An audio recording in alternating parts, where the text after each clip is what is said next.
All right, fam, let's get this episode rolling. So look, fam, I thought I would do a video. I've done tons of 2011 reviews and unboxings / initial impressions. I've compared guns head to head. I talked about like kind of the differences at the different price points between 2011s and kind of what to expect relative to that. And I think a lot of that framework has been wrapped in what I am going to call componentry manufacturing process, put together, kind of focused on the fit and finish of the gun. And we'll add componentry to that. Kind of the componentry, the fit, and the finish. And how those things evolve as you go up the price scale, right? And I've always kind of framed the argument about the differences, or my explanation about those differences, based on those things primarily, right? But I think there are other things that come into play when analyzing a gun, and that's why fit and finish is just one of many categories when I do a 2A and LA review. There are other things that arguably are just important and maybe more important, i.e. reliability, right? I think that's an important factor. And so that's something that we should explore too, right? I want to focus this conversation that we're having today, though, on shootability. When we talk about, like I was saying before, the componentry that's used, how the gun is fit together, and then kind of the finish work and the manufacturing process that is used, I think those things speak to the quality of the firearm, right? And I think there's a difference between the quality of a gun and the shootability of the gun. And I'm going to talk about shootability a little bit more in just a minute. But I often like to compare guns to automobiles, right? Like when we talk about like a super high-end Italian sports car, think Ferrari, think Lamborghini, right? When you get in these cars, yes, the componentry is top notch and all of that stuff, right? Suspension crazy, all of that stuff, right? But the reality is you could be a lot more comfortable in an SUV, right? In an SUV with some leather seats. And so I want to talk about, that's kind of the difference in guns between kind of quality and shootability. You know, what is the shooting experience of the gun? I have a component of every review where I talk about accuracy. And I think some people think when I'm speaking on accuracy, I'm speaking about precision.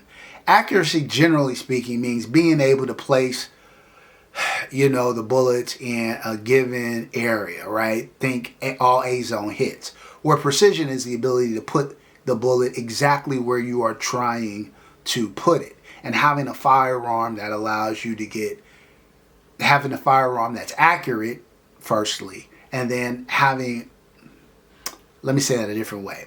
Having a firearm that allows you at your skill level to be more accurate versus having a firearm that allows you to be at your skill level even precise, right? Now, depending on how good a shooter you are, the better shooter you are, the less the firearm matters in terms of being able to be precise. But kind of the more flaws that you have in your grip and your skill set and your fundamental, the better the firearm, it allows you to overcome some of those weaknesses to allow even a mediocre or subpar shooter to be more precise, right? And so I want to talk today about that part of it. Not just accuracy versus precision, but shootability, overall shooting experience, right?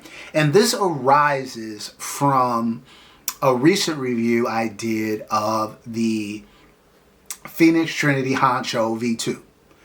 And I was so awestruck by the shootability of that gun.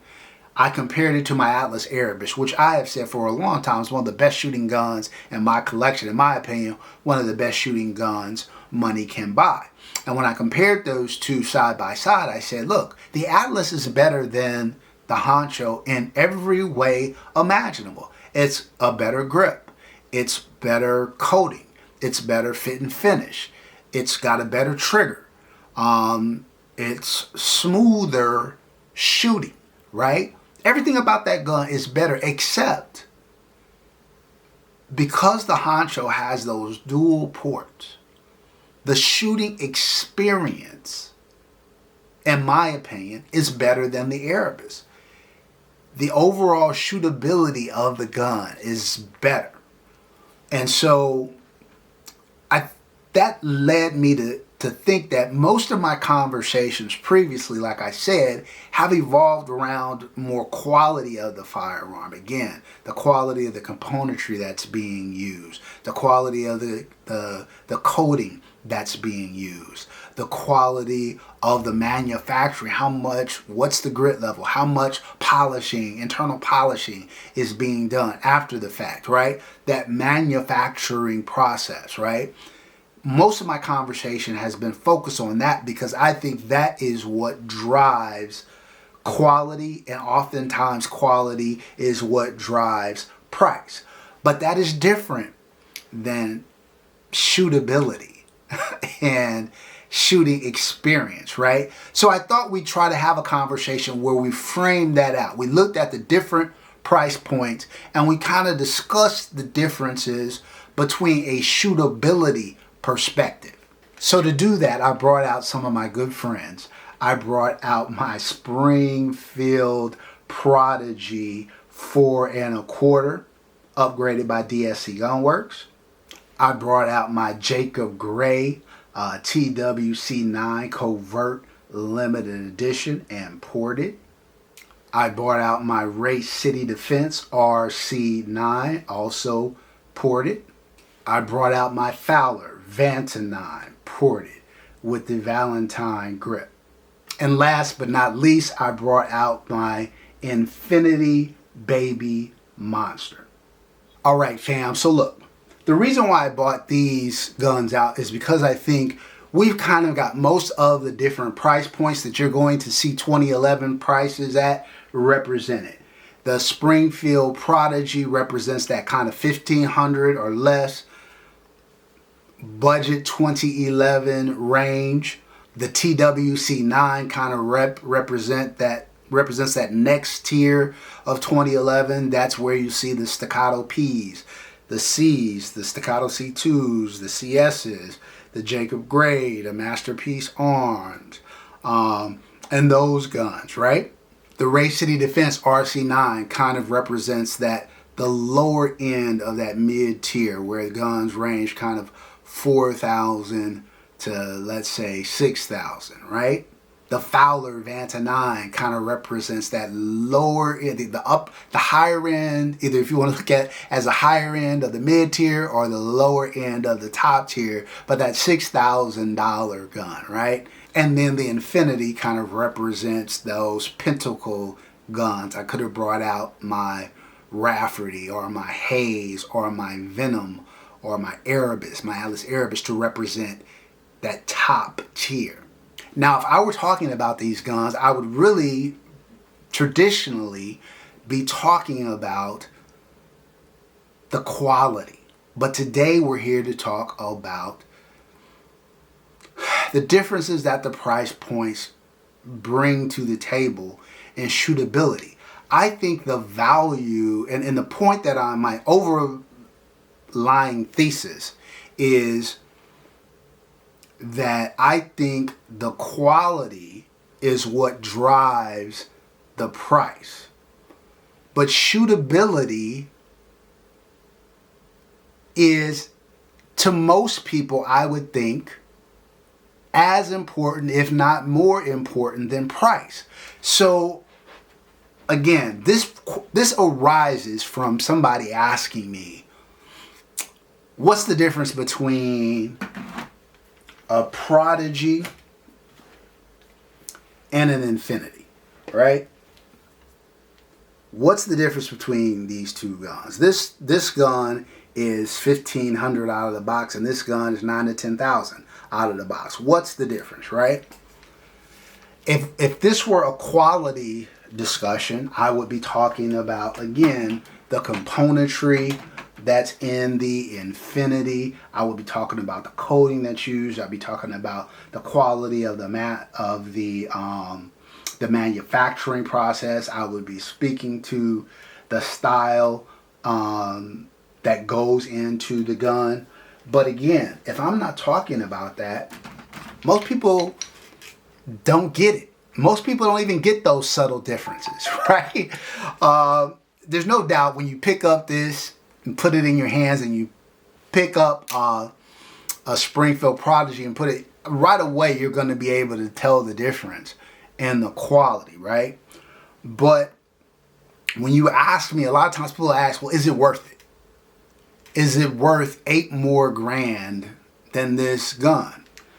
From a shootability perspective, from a shooting experience perspective, I would probably say no. I would probably say no, especially the way I've done this gun here. Now, keep in mind, this is not your typical Prodigy. I just use the Prodigy, for all intents and purposes, as a donor gun. We changed out 100% of the internals. We got rid of all the MEM parts and replaced them with EGW quality machined internal. We got rid of the polymer grip and put a Masterpiece Arms grip on there. We got rid of the trigger, put in a red dirt trigger on there. We had this V ported at DSC Gunworks. And now, fam, I got to be honest, like, this gun is a pleasure to shoot. Now, shooting experience with this gun out of the box, unported, and all of that, and shooting experience with this is night and day. Is night and day. But once you take $1,200 and you maybe put $1,000 to it, the shooting experience, this gun is a pleasure. It is soft, it is flat, it is fast, and so from a shooting experience, I would say it's close to on par with all of these guns. All of these guns. These guns may be better, but marginally better, right? Marginally better. The difference in the price points from a shootability perspective are night and day. Night and day. Like the $10,000 gun versus the, let's call it a $2,500 Prodigy. Like, yes, this is better. But the difference between the shooting experience is the Prodigy is here and the Infinity is here. The difference in the price is the Prodigy is here and the Infinity, you can't even see it anymore, right? Right? So I guess what I want to start addressing to people too is what's important to you. What's more important to you? Is it the quality or is it the shooting experience? If all you're trying to do is create a similar shooting experience to a high-end custom gun, then I would say yes, grab you a Fusion XP Pro, grab you a Mac 9 comp, grab you an MPA, grab you something that is sub, let's say, $3,500 or less.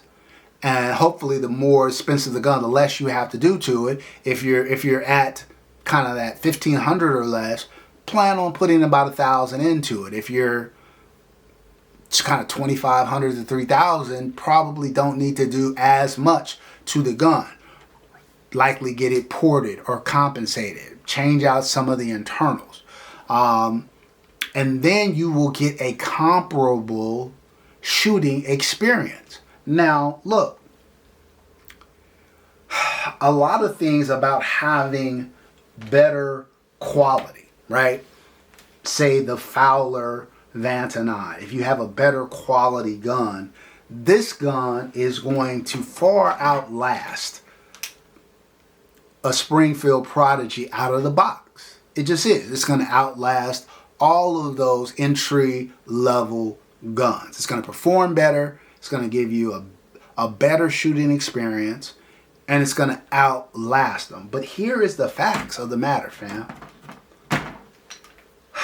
Most people don't even shoot enough to wear out their polymer frame striker fire gun. So why are you worried about how many rounds how long the Fowler is going to last, right? Compared to a Prodigy, when you're not going to shoot either one enough to outlast. Now, if you are a competition shooter, somebody who shoots competitions kind of on a weekly basis, you're dry firing daily, you're practicing, you're the kind of person who is going to put 10, 15, 20, 30,000 rounds through your gun, then you should be very in tune about quality, right? That should be of the utmost concern to you. I shoot a lot, but primarily because I do so many different reviews and everything, I shoot more than most people, but I do not shoot more than like competition shooters. And I have so many guns and I shoot with so many different variety of guns that I never put a ton of rounds through one singular gun, except for my Atlas Artemis, which is the gun I'm going to be using for a competition. I got a lot of rounds through that one, but my other guns don't see that much wear and tear on them, and that's because I collect, right? So if you're a collector, then you should be thinking about quality. If you are a competition shooter who's going to put, again, thousands and thousands of rounds through your gun, then you should be thinking about quality. That should be your primary focus. If you are just getting a gun for home defense, you're an occasional shooter, you're going to get out to the range once or twice a month, your guns are probably never going to have more than 10,000 rounds on them, then I would be far less concerned about quality per se, and much more concerned about reliability and shooting experience. Those would be the two things that I would focus on most. And I think for a relatively low bar relative to what the ceiling is, you can get very, very good shooting experience. Whether that's a Springfield Prodigy that you have some work done to, or an XP Pro, or a Romulus, or a Mac 9 that you can get for, again, between $1,000 and $1,500, and put somewhere between $500 to $1,000 to give you a better trigger experience, to port or comp or both the gun to give you a flatter, softer shooting experience, whether that's upgrading your internal parts and have a more fit gun that is going to wear better over time. I think those are things that can be done for relatively a reasonable amount of money, so that you can have a similar shooting experience to somebody who has a Race City 9. Now, this gun is always going to be better than this gun from a quality perspective. And I think it's probably better from a shootability perspective. But again, from a shootability, reliability perspective, the RC9 is here, and the way you see the Prodigy is there, better, but marginally, and the difference in price is double.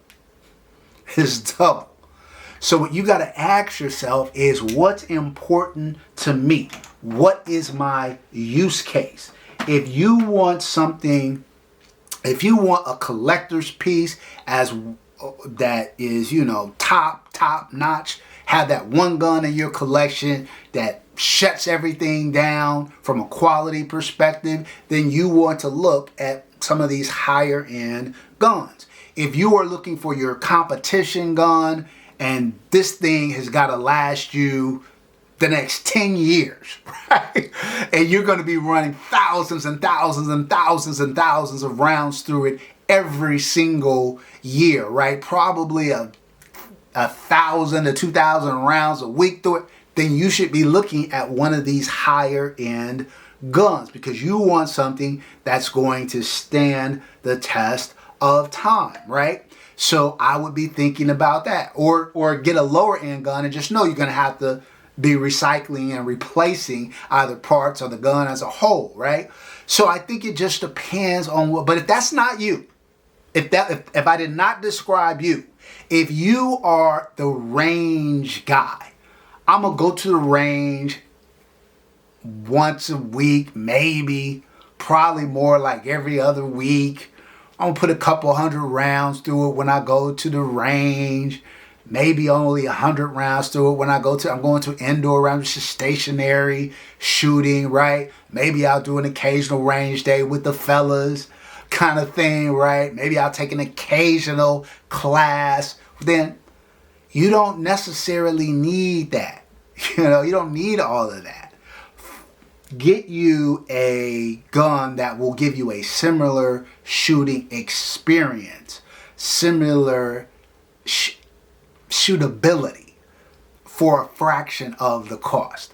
So I think a lot of times when you hear people say, oh, it's not worth it, the difference between a Prodigy and an Infinity, the Infinity is overpriced, it's not worth it. I think what they're speaking to a lot of times is the difference in the shootability of the two guns.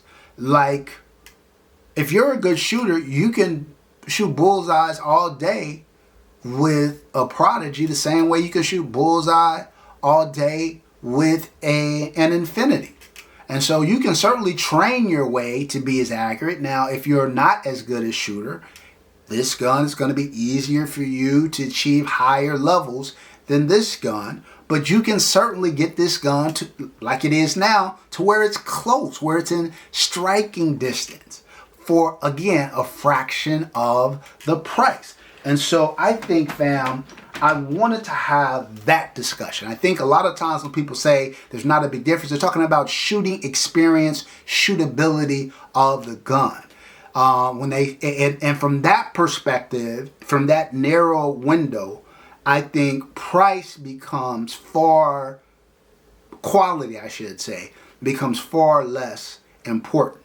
I think when you're talking about quality, though, relative to price, there's a big difference between a $1,500 gun and a $10,000 gun, again, in terms of the componentry that's used, in terms of the coating that's used, in terms of the fitment and the manufacturing and the polishing that's done on the gun. Those things are night and day. They're light years apart. And there are different reasons for those things to be important for people. But again, if you don't care about those things, if you care, I want my gun to be flat, I want my gun to be accurate, I want to have a fun time shooting my gun, then yes, you can do that for relatively not a lot of money. And if money is a factor for you, if you are constrained, as most of us are, by our financial resources, then don't think you have to get a $10,000 gun to have a shooting experience that is close to that. You can get a shooting experience that is close to a $10,000 gun for a fraction of the price. Hopefully this makes sense. I feel like I'm rambled on enough. I'll probably try to slim this something down in the edit, but I wanted to try to convey that. The difference between quality and shootability. There's a huge disparity in quality from a budget firearm to a custom firearm. But you can narrow the gap in shootability significantly between those two. And in some instances, maybe even have a better shooting experience, depending on what you're comparing it to a much more expensive firearm. So, food for thought. All right, that's it for this episode, fam. Until next time, as always, take care of one another and peace.